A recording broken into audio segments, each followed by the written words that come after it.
आज की यह वाणी उस नाम की महिमा पर आधारित है जिसे सुनकर मन शीतल हो जाता है, जिसे जपते ही हृदय में एक अजीब सी मधुरता उतर आती है और जिसे केवल बोल देने से ही नहीं बल्कि प्रेम से स्मरण करने से जीवन की दिशा बदलने लगती है।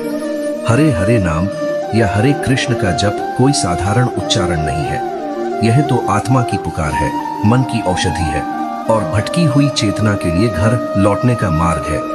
जब मनुष्य संसार की भागदौड़ में थक जाता है, जब संबंधों की उलझन उसे भीतर तक व्याकुल कर देती है, जब आशाएं टूटने लगती हैं, तब यही नाम एक ऐसे हाथ की तरह लगता है जो अंधकार में भी सहारा दे देता है।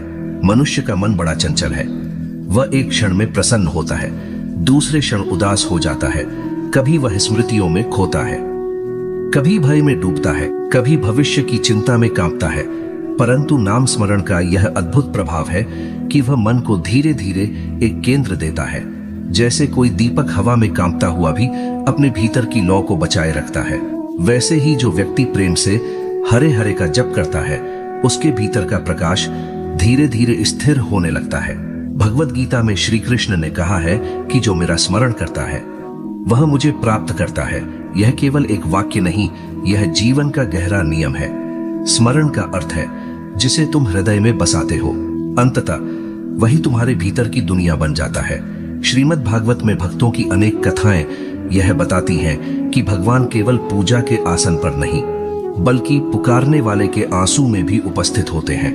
नारद भक्ति सूत्र तो भक्ति को अत्यंत सरल बनाकर कहता है कि प्रेम ही भक्ति का प्राण है। नाम जप का फल केवल इतनी बात नहीं कि कुछ पुण्य मिल जाए, उसका गहरा फल यह है कि मनुष्य की चेतना बदलने लगती है, उसकी वाणी में मधुरता आती है, उसके स्वभाव में कोमलता आती है, उसके निर्णयों में विवेक आता है और उसके भीतर से धीरे धीरे भय कम होने लगता है।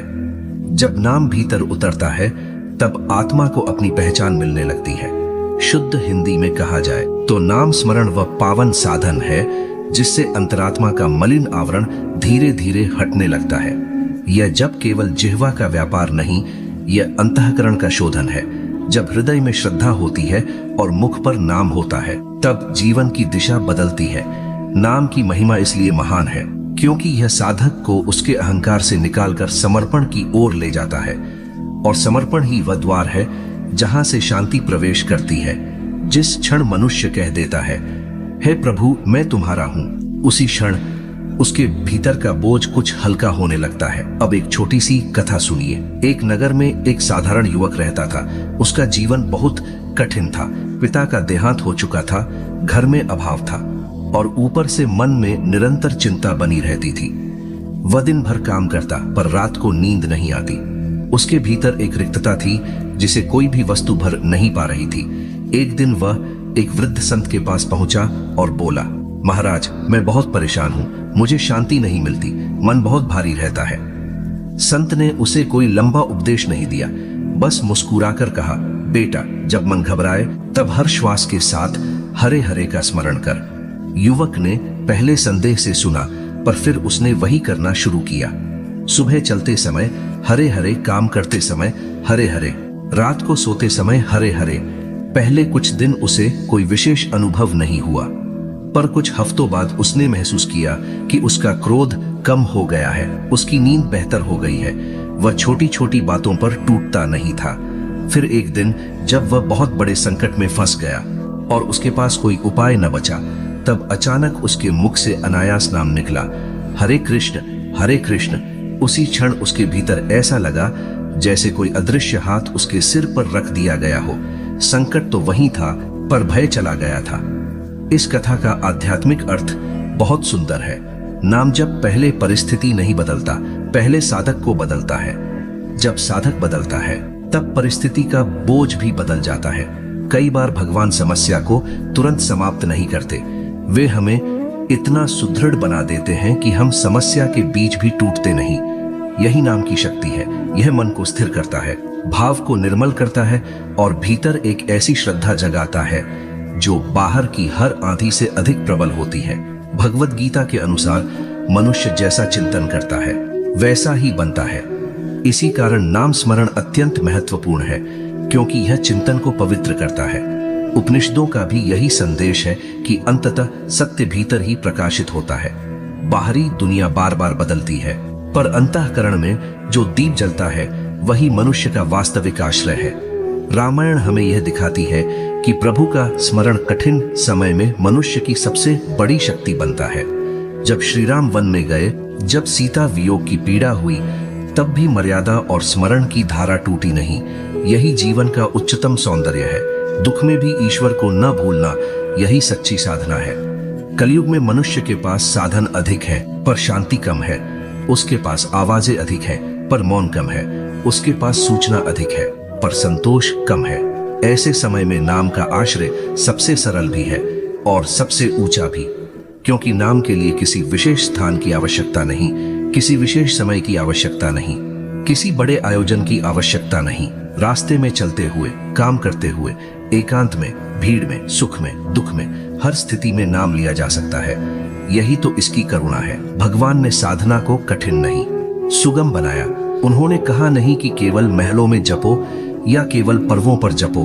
नाम तो हर हृदय के लिए है। शुद्ध हिंदी में यह भी कहा जा सकता है कि नाम स्मरण अंतःकरण का अमृत है। यह प्रमाद को हटाता है, विकारों को मंद करता है और मन को प्रभु चरणों में स्थिर करता है। जब जीव बार बार हरिनाम का उच्चारण करता है, तब उसकी वृत्तियां धीरे धीरे निर्मल होने लगती हैं। वह भीतर से अधिक विनम्र, अधिक धैर्यवान और अधिक करुणामय होने लगता है। और यही परिवर्तन सबसे बड़ा चमत्कार है, क्योंकि बाहरी चमत्कार क्षणिक होते हैं, पर अंतर का चमत्कार जीवन बदल देता है। श्रीमद् भागवत में प्रहलाद की कथा आती है, जो बचपन से ही भगवान का नाम लेता रहा। कठिनाइयों ने उसे डिगाया नहीं। हिरण्यकशिपु की कठोरता भी उसके मन से भक्ति को मिटा न सकी। यह हमें बताती है कि नाम की शक्ति आयु नहीं देखती, परिस्थिति नहीं देखती और साधन संपत्ति नहीं देखती। वह केवल श्रद्धा देखती है। जहां श्रद्धा है वहां नाम फल देता है। जहां प्रेम है वहां नाम रस बन जाता है और जहां समर्पण है वहां नाम स्वयं भगवान के सानिध्य का अनुभव करा देता है। अब जरा अपने मन में यह भावना कीजिए कि आप किसी सुनसान पथ पर अकेले हैं, रात घनी है और दूर कहीं से कोई बहुत अपना स्वर आ रहा है। डर मत, मैं हूं। नाम स्मरण ठीक वैसा ही है। जब आप हरे हरे का जप करते हैं, तब भीतर का भय पिघलने लगता है, भीतर की उदासी टूटने लगती है, भीतर की थकान कम होने लगती है और एक ऐसी शांति उतरती है जो किसी बाहरी घटना पर निर्भर नहीं होती। यही कारण है कि संत कह गए हैं, नाम से बढ़कर कोई सहारा नहीं। भगवान का नाम लेने का फल केवल मोक्ष नहीं है, केवल पुण्य नहीं है, केवल स्वर्ग नहीं है। उसका सबसे सुंदर फल है मन का परिवर्तन। जब मन बदलता है तो दृष्टि बदलती है। जब दृष्टि बदलती है तो जीवन का अर्थ बदलता है। फिर वही घर पूजा स्थल बन जाता है, वही कार्य सेवा बन जाता है, वही भोजन प्रसाद बन जाता है और वही श्वास स्मरण बन जाती है। यही तो भक्ति का सौंदर्य है। वह जीवन को अलग नहीं करती, वह जीवन को दिव्य बनाती है। अब मैं एक और बात बहुत प्रेम से कहूंगा। कई लोग सोचते हैं कि हरिनाम केवल संकट के समय लेना चाहिए, पर वास्तव में नाम तो हर क्षण का साथी है। सुख में भी नाम लो ताकि अहंकार न बढ़े, दुख में भी नाम लो ताकि मन न टूटे, सफलता में भी नाम लो ताकि कृतज्ञता बनी रहे, असफलता में भी नाम लो ताकि निराशा न घेर ले। यह नाम मनुष्य को हर अवस्था में संतुलित करना सिखाता है और जब संतुलन आता है तब जीवन सुंदर लगने लगता है। अंत में बस इतना कहना है कि हरे हरे का जप जीवन को खाली नहीं करता, बल्कि उसे भर देता है। यह नाम मन को कोमल बनाता है, हृदय को पवित्र करता है और आत्मा को अपने मूल से जोड़ता है। यह ऐसा दीपक है जो अज्ञान के अंधकार में भी जलता रहता है।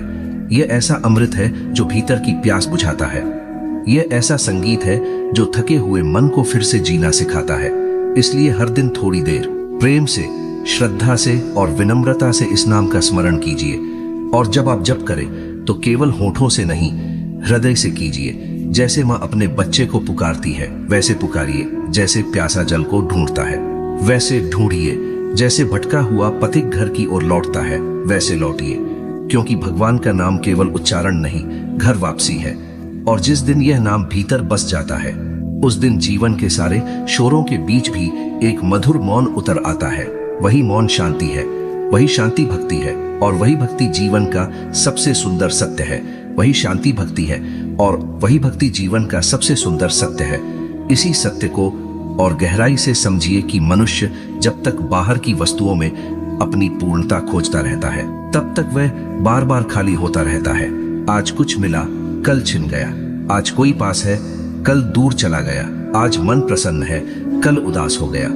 पर नाम स्मरण की विशेषता यह है कि वह बाहर की परिवर्तनशीलता से नहीं, भीतर की शाश्वतता से जोड़ता है। जब मन हरे हरे में टिकने लगता है तब वह संसार को छोड़ता नहीं, पर संसार का बोझ उठाने का तरीका बदल जाता है। फिर वही जीवन पहले से अधिक हल्का, अधिक मधुर और अधिक सहने योग्य लगने लगता है। श्रीमद् भागवत का सार भी यही है कि भगवान केवल मंदिरों में नहीं रहते, वे प्रेम में रहते हैं, स्मरण में रहते हैं और सच्ची पुकार में रहते हैं। प्रहलाद ने कहा, ध्रुव ने पुकारा, गज ने आर्तनाद किया और मीरा ने प्रेम में पुकारा। रूप अलग थे, भाव एक था। किसी ने ज्ञान से पुकारा, किसी ने पीड़ा से, किसी ने प्रेम से, पर सबको उत्तर मिला। इससे बड़ा प्रमाण और क्या हो सकता है कि भगवान भाव के भूखे हैं, प्रदर्शन के नहीं। इसलिए जब आप हरिनाम लेते हैं तो यह मत सोचिए कि मैं कितना सही जप कर रहा हूँ, यह सोचिए कि मैं कितने प्रेम से पुकार रहा हूँ। प्रेम अधिक होगा तो नाम गहरा होगा, श्रद्धा अधिक होगी तो रस अधिक होगा और रस अधिक होगा तो जीवन अधिक पवित्र होगा। शुद्ध हिंदी में यह कहा जाए कि नाम वह सेतु है जो जीव और ईश्वर के बीच के भ्रम को पाटता है। भ्रम कहता है मैं अकेला हूँ, नाम कहता है नहीं तुम अकेले नहीं हो। भ्रम कहता है तुम्हारी थकान का कोई अंत नहीं, नाम कहता है थोड़ा और चलो, मैं तुम्हें संभालूंगा। भ्रम कहता है दुनिया बहुत कठोर है, नाम कहता है कठोरता के पार भी करुणा है। इसीलिए संतों ने बार बार कहा कि नाम को केवल मंत्र नहीं समझना चाहिए, उसे जीवन का श्वास बना लेना चाहिए। जब श्वास और स्मरण एक हो जाते हैं तब साधक का जीवन ही साधना बन जाता है। कथावाचकों की वाणी में जो मधुरता आप सुनते हैं उसका वास्तविक रहस्य केवल शब्दों में नहीं होता, उसका रहस्य उस भाव में होता है जिसमें करुणा, अनुभूति और समर्पण एक साथ बहते हैं। जब वाणी में प्रेम होता है तो वह केवल कानों तक नहीं जाती, वह हृदय में उतरती है। और जब हृदय में उतरती है तब मनुष्य अपने भीतर एक छोटी सी क्रांति महसूस करता है। वह क्रांति बाहर शोर नहीं करती पर अंदर सब कुछ बदल देती है। यही कारण है कि भक्ति प्रवचन केवल सुनने की चीज नहीं, जीने की चीज है। प्रवचन का उद्देश्य यह नहीं कि लोग कुछ देर भावुक हो जाएं, उसका उद्देश्य यह है कि लोग अपने जीवन में थोड़ा सा अधिक प्रेम, थोड़ा सा अधिक धैर्य, थोड़ा सा अधिक स्मरण और थोड़ा सा अधिक समर्पण ले जाएं। यदि प्रवचन सुनकर किसी के भीतर क्रोध कम हो जाए, अहंकार कम हो जाए और भगवान का नाम थोड़ा अधिक बस जाए तो समझिए कि वाणी सफल हो गई, क्योंकि भक्ति की सफलता श्रोता की आंखों में आए आंसुओं में नहीं, उसके जीवन में आए परिवर्तन में दिखाई देती है। अब कल्पना कीजिए कि वही हरिनाम आपके जीवन के सबसे कठिन दिन में आपके साथ खड़ा है। जब कोई नहीं समझता तब वही नाम समझता है, जब कोई जवाब नहीं देता तब वही नाम सांत्वना देता है, जब मन में अंधेरा होता है तब वही नाम दीपक बनकर जलता है, जब आत्मा थक जाती है तब वही नाम उसकी पीठ थपथ पाता है। यह कोई कल्पना नहीं, यह भक्तों का जीवित अनुभव है। जो प्रेम से नाम लेते हैं वे जानते हैं कि भगवान की उपस्थिति को प्रमाण की आवश्यकता नहीं होती, उसका अनुभव ही प्रमाण बन जाता है। और फिर अंत में यही समझ आता है कि जीवन का सार किसी बड़ी उपलब्धि में नहीं, किसी भारी पद में नहीं, किसी असाधारण प्रदर्शन में नहीं, जीवन का सार उस भीतर की सरलता में है जहां मनुष्य कह सके, हे प्रभु मैं तुम्हारा हूं। बस इतना कहते ही हृदय हल्का हो जाता है और हृदय हल्का होते ही जीवन सुंदर लगने लगता है। तब व्यक्ति जानता है कि ईश्वर दूर नहीं, बहुत निकट है। वे बाहर नहीं, भीतर है। वे किसी और समय में नहीं, इसी क्षण में है। वे किसी और के लिए नहीं, हर उस व्यक्ति के लिए है जो सच्चे मन से पुकारता है। तो इस हरिनाम को केवल एक जप न मानिए, इसे अपने जीवन का सहारा बनाइए। इसे सुबह की शुरुआत में रखिए, दिन के बीच में रखिए और रात की शांति में रखिए। जब चले तब भी, जब बैठे तब भी, जब मन भटके तब भी, जब मन शांत हो तब भी। क्योंकि नाम का सबसे बड़ा चमत्कार यही है कि वह केवल संकट में नहीं, सामान्य जीवन में भी प्रभु स्मरण की मधुरता भर देता है। धीरे धीरे वही नाम आपके स्वभाव में उतरकर आपको अधिक करुणामय, अधिक धैर्यवान और अधिक प्रेममय बना देता है। और जब ऐसा होने लगता है तब मनुष्य को यह समझ आ जाता है कि सच्ची दौलत क्या है। सच्ची दौलत शांति है, सच्ची दौलत भक्ति है, सच्ची दौलत वह आंतरिक स्थिरता है जहां बाहरी तूफान भी भीतर का दीप नहीं बुझा पाते। यही हरिनाम की कमाई है, यही जीवन की असली पूंजी है और यही वह अद्भुत वरदान है जिसे जितना बांटो उतना बढ़ता है। अंत में बस इतना कहिए अपने मन से, है हरि, मैं तुम्हें याद रखना चाहता हूँ, मैं तुम्हारे नाम से जीना चाहता हूँ, मैं तुम्हारे प्रेम में टिकना चाहता हूँ। जब यह भाव आ जाता है तब वीडियो का अंत नहीं होता, साधना की शुरुआत होती है और उस शुरुआत में ही वह मधुर सत्य छिपा है जो हर भक्त ने कभी ना कभी पाया है।